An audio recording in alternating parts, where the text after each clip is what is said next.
Olá amigos, vamos à nossa videoanálise do índice Bovespa e também das ações preferenciais da Petrobras e Vale após o pregão desta terça-feira, encerramento do mês de julho, dia 31. Ibov caiu aí 2%. A gente tinha aí um clímax na região sobrecomprada com a divergência de baixa. Era um sinal, era um alerta que haveria essa possibilidade de correção nos próximos pregões, conforme comentado nas últimas videoanálises, mas não tem como ter certeza que o Ibov vai cair em um determinado pregão, ou mesmo que o Ibov vai subir no último pregão do mês do mês de julho, o Ibov vai subir, já vou afirmando que vai subir, não tem como isso acontecer, ou ter essa certeza, não há como ter certeza do que vai acontecer no mercado, mas há alguns pontos de alerta. O Ibov estava na região de resistência, próximo de 57.611, até com a chance, graficamente falando, não tinha um sinal de baixa, então traria uma perspectiva ainda maior de bater efetivamente nos 57.611, mas com alguns pontos de alerta, como era o caso do clímax, em uma região bem sobrecomprada. A gente vai exibir aqui o clímax, só para falar que a LAD caiu de forma coerente com o Ibov. Agora o clímax tinha uma divergência de baixa, o clímax ontem caiu, o Ibov ainda terminou subindo. E agora o Ibov deu uma alinhada aí com relação a essa divergência de baixa do clímax. Outro ponto importante de destacar do clímax é o nível de novo que chega, aquela média móvel de 5 dias do clímax, chega aqui no nível alto. Das últimas vezes que alcançou esse nível, a gente também teve aqui nesse ponto aqui, tivemos esse movimento de queda. Nesse ponto aqui, tivemos também um movimento de queda. Não necessariamente que a gente vai ter o mesmo movimento de queda anterior. É igual eu olhar para os 2-3 últimos meses, o último pregão dos 2-3 últimos meses tiveram alta. Aí eu pego essa referência e falo, vai subir. Não tem como ter certeza que vai subir. É aqui uma referência gráfica dentro dos estudos que a gente faz, e a gente tem esse indicador que aponta aí com essa possibilidade de ter ainda um movimento um pouco mais forte aí de pressão vendedora, que pode dificultar bem o Ibov conseguir superar essa barreira aqui. E aí começa a estabelecer aquela região ainda dos 57, arredondar para 57K e 53K, aquela região de congestão. O Ibov pode voltar a ficar aí dentro dessa região e até mesmo terminar a semana abaixo da média móvel de 13 períodos. O fato é que terminou o mês e o Ibov conseguiu terminar o mês com alta de 3,21%.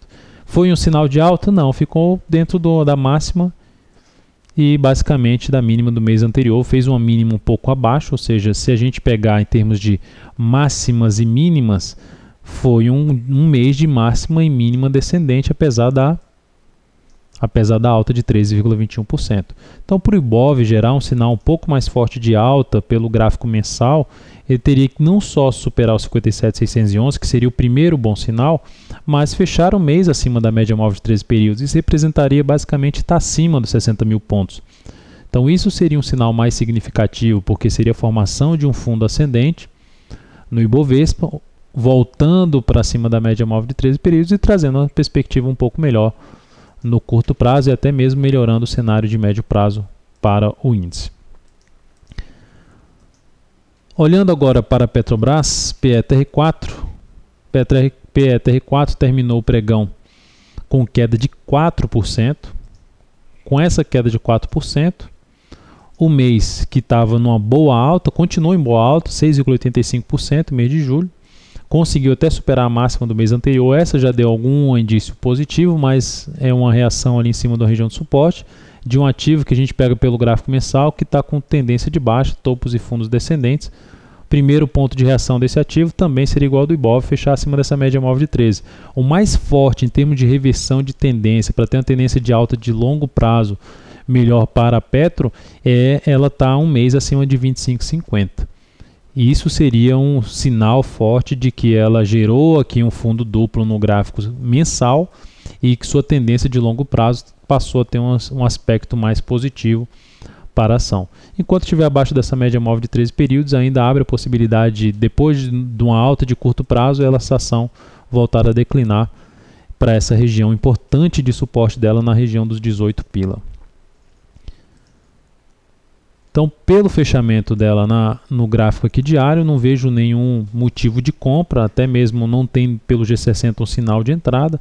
Teria que avaliar ali pelo G60 um fechamento acima dessa média móvel de 13 períodos, uma possível compra que não extrapole muito a máxima que ela atingiu, R$ 20,31, mas o lado negativo pelo G60 é que ela já quebrou uma sequência de alta, de topos e fundos ascendentes, então ela quebrou essa sequência, está entre as médias, aqui nessa região eu evitaria compra, teria que no mínimo fechar aqui para avaliar esse fechamento, o volume que voltou para cima da média e verificar se uma compra aqui nesse ponto, o stop aqui embaixo, a projeção desse tamanho de stop, ou seja, do risco, não ultrapasse esse topo aqui anterior. Vale 5. Vale 5 gerou um pregão aí negativo. Terminei indo para Vivo 3 aqui, vamos para Vale 5. Vivo 3 nem tem mais. Vale 5, gráfico dela 0,84% de queda no pregão. No mês, terminou o mês com queda de 7,05%. Se a gente olha para o gráfico mensal da Vale, o que é que nós temos ainda? Uma grande indefinição.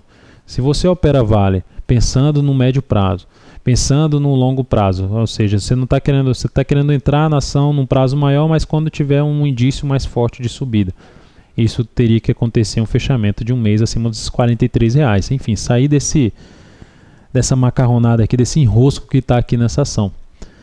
Ou, para quem está pensando em venda e com prazo maior também, abaixo dessa região de 33,77, até mesmo que esse fundo 33, em torno de 33,50. Então segue dentro de uma grande indefinição de prazo maior, mas com alguns aspectos negativos. Por exemplo, pego o gráfico, voltando aqui para o gráfico semanal, teve um movimento forte de baixo que perdeu a mínima do fundo anterior, então pelas máximas e mínimas a gente está tendo ação com movimentos descendentes. A ação entra uma pressão forte compradora, gera um martelo, mas até agora ninguém resolveu superar a máxima aqui, o preço não superou os 37,25. E pelo contrário, ela no pregão de hoje com queda de 0,84, ela gerou um candle de reversão chamado aí de engolfo de baixa, em cima de uma região de resistência importante, junto com a média, teria que superar a máxima desse pregão para voltar a ter uma perspectiva favorável. Pelo G60, essa perspectiva negativa deixada pelo fechamento de hoje, reforça a chance de queda ao fechar uma hora de pregão abaixo de 36,21 e gerar nova mínima. Aí um dos próximos objetivos ficaria no suporte ali intermediário na faixa de 35,39, depois teria suporte 34,51 e mais abaixo 33,92. Região de resistência segue entre 36,88 a 37,25 e mais acima da faixa dos 37,62 a 37,88. Então é isso, amigos, um grande abraço e até a nossa próxima videoanálise.